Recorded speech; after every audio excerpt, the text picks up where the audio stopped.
and a reporter buddy of mine, and I sent you a couple texts. That's when when you said that earlier, my skin went like, got the goosebumps because I forgot I sent that. And I was starting to think like, okay, I got to go back to basics. I got to remember who I am and what I was and my own advice. And that's when I went, oh yeah, I got too comfortable in my pity. And the enemy now is on my left flank, and I have zero defenses on the left flank. And instead of fighting a shitty losing rear guard, you turn and you face the battle. So I turned, and a reporter friend of mine, and for the record, reporters are not really friends. They're those friends that you kind of keep at arm's length, and you're always ready to punch, but you never know, right? Yes. Not really punch, but I'm not threatening anyone with violence, you PC world weirdos. But he called me on a personal note, and he said, "Hey man, here's what's being said in the media world about you, and this is what could be going to headline if you don't say anything soon." And I went, okay, well, some of that's true, some of that's made up, but that's what you do when you don't know. And I said, all right, can I come on your show? And he's like, well, that's what I was just about to ask you. If you want, come on my show. And that's Evan. And then we went and we talked about it, and he was very kind to me. He's rough. He's a tough dude. He's a tough reporter, but at the same time, very fair. And he hit me with a few hits, and I hit him back. But what I did was I got it all out of my system, because basically you feel like you're holding. Never mind, I'm keeping a secret from Jocko and Echo. I'm keeping a secret from 40,000 residents who trust me to be their counselor. Then there's all the fans of Jody Mitic that are out there, and all the supporters who are all amazing and who all are willing to support you through the best and the worst of times, but they can't support you without anything that they like. To them, I just stopped podcasting for no reason, and I've stopped being positive on social media. So what? You just decide, is this the real Jody now? Is that who? Like, were you faking it before? Like, that's some of the messages I got. Like, oh, well, obviously you figured out that you can still make money and be the asshole you actually are. And I was like, oh shit, like, Jesus, maybe I am that asshole. But when I did my buddy's show, a huge weight went off my shoulders. I shouldn't say buddy, but But the point is that was the beginning of me turning into the fight instead of running. And I had a couple of setbacks. So hold on. So this show that you did, and you said you listened. I did listen to it, but the premise of the show was what you did, for lack of a better word, is you took ownership of everything that was going on. I even laughed. I was laughing right before I went online. I went onto the show. I said, I'm doing a Jocko and I'm taking extreme ownership. You took extreme ownership. You went I'm going to own this. So you went on there and you said, look. Cried like a baby, by the way, anyone who thinks I'm a tough guy. I've been drinking too much. Yeah. What were the facts, what were the things that you took ownership of? Was that that was the major thing, right? Well, the booze caused a lot of the lack of energy, lack of attendance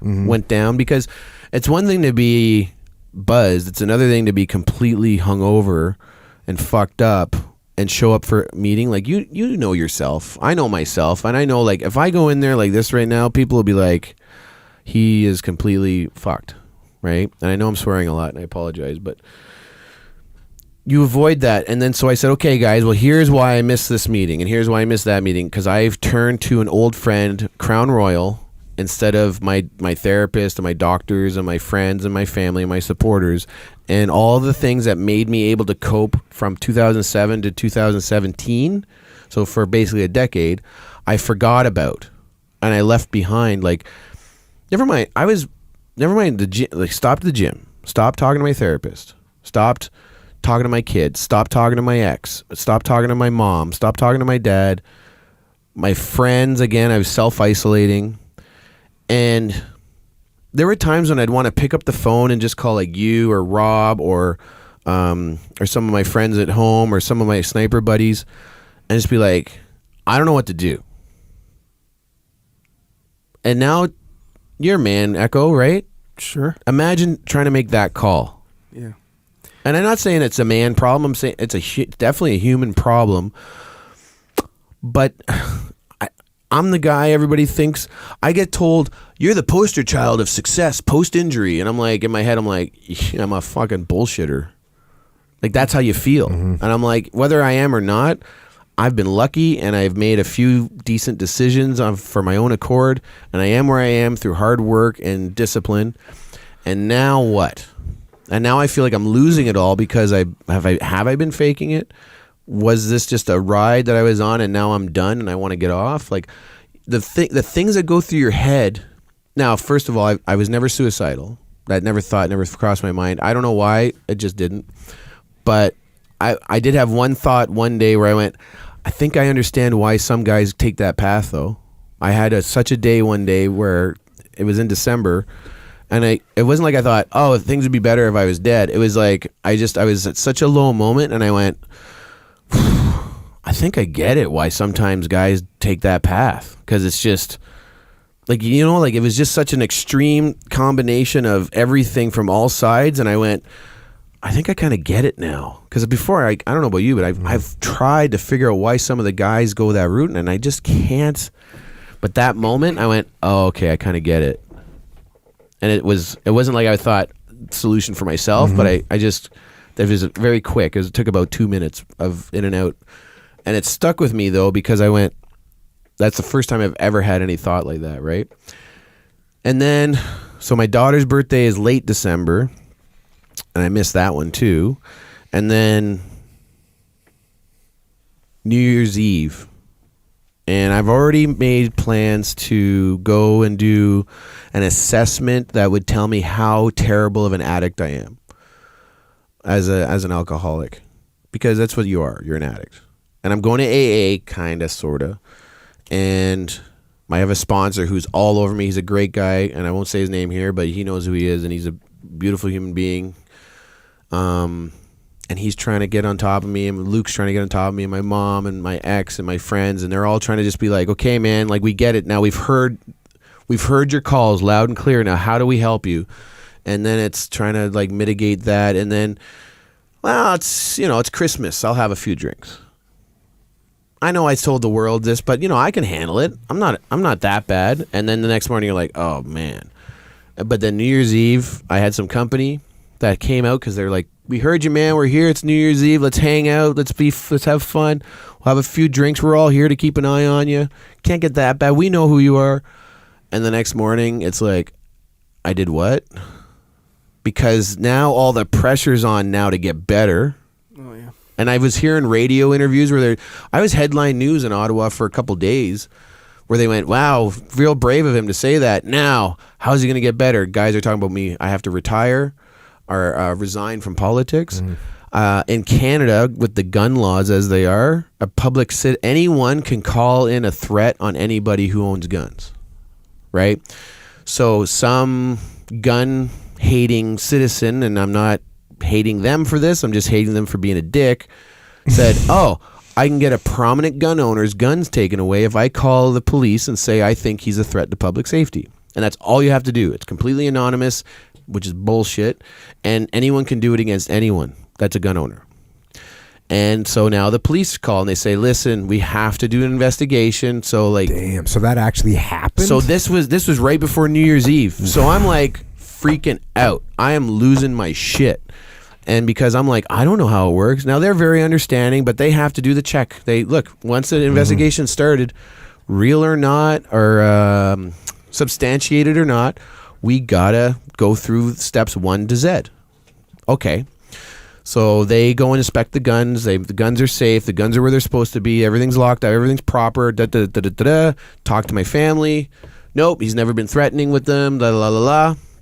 And then and then New Year's Eve rolls around, and I have that terrible. This is the last drop of booze I had was New Year's Eve, and we started with a small bottle, and I drank it all myself, and This past New Year's Eve. This past New Year's Eve, like, so what's today? 22 days ago, 23 days ago. And the next morning, I got a little bit of a lowdown about what I was like, and I call him Evil Jody. And he came out once in 2005, after my first deployment to Afghanistan and before my second one where I got wounded. And I was bouncing at the time, and I was, having some little bit too much fun in life maybe, but I was also drinking too much for the wrong reasons. at the time, and a lot of us were, because we had the Canadian Forces. We hadn't dealt with combat a lot, right? Like I said, and a lot of us were green when we went into Afghanistan the first time. So maybe a lot, like you said, a fair number of us, me included, were maybe choosing the wrong ways. I was still meditating and all that, so mitigated a little bit. But I called him Evil Jody. He came out.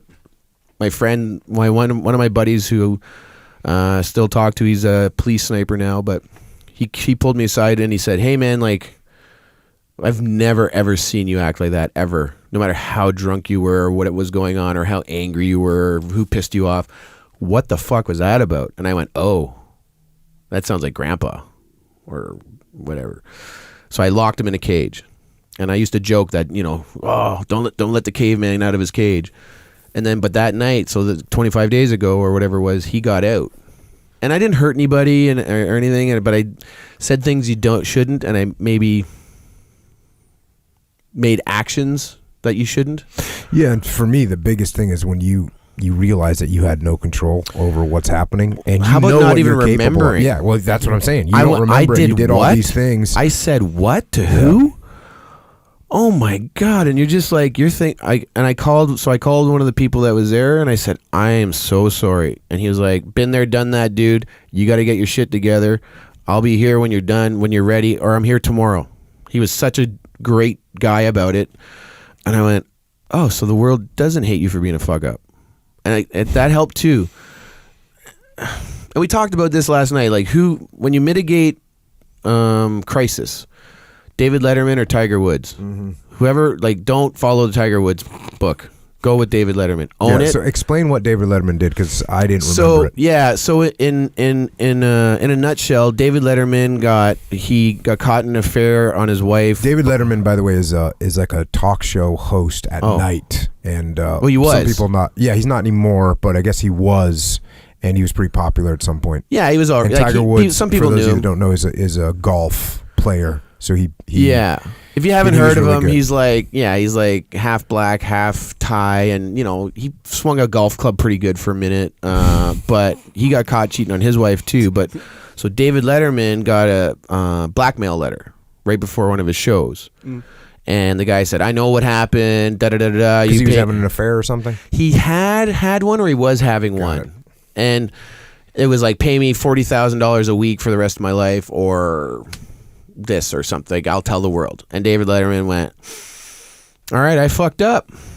And he went out, and I don't remember. I did see it, but I don't remember exactly how it went. But basically, usually they do a monologue, these guys, before their show. And he went, "Instead of today's monologue, I'm going to look into the camera and I'm going to say, I cheated on my wife. And she knows about it, and we're working on it. And somebody else found out, and they thought they were going to get money from me. So he looked in the camera and went, fuck you. The police are coming to your house right now. And to the rest of you, I apologize. I'm sorry. To my wife, I apologize. And I understand if this is a problem for us, and then we'll have to deal with it again. Because of who I am, it's world news." And he owned it. Mm-hmm. He owned all of it. And the other day he interviewed this guy named Obama. You might have heard of him. On his new show on Netflix called, I forget what, The Next Guest or something. And he was on. He's still seen as a good dude, right? Because he owned it, and he worked through it, and he didn't not talk about it. And then there's what Tiger Woods did, which is run away, hide, not admit anything. And Tiger Woods went through 4 or 5 years of just complete chaos in his life before he finally I think now he still places in the bottom 50. I think he's at the PGA. I don't know. He still plays, but he probably just plays to pay the bills now. He was worth $1 billion at one point, and he lost it all because of not owning a fuck up. He probably still would have lost a lot of it because his wife took half, but regardless, sponsors dropped him. He himself as a human being couldn't look himself in the mirror, I'm sure, right? And blah, blah, blah.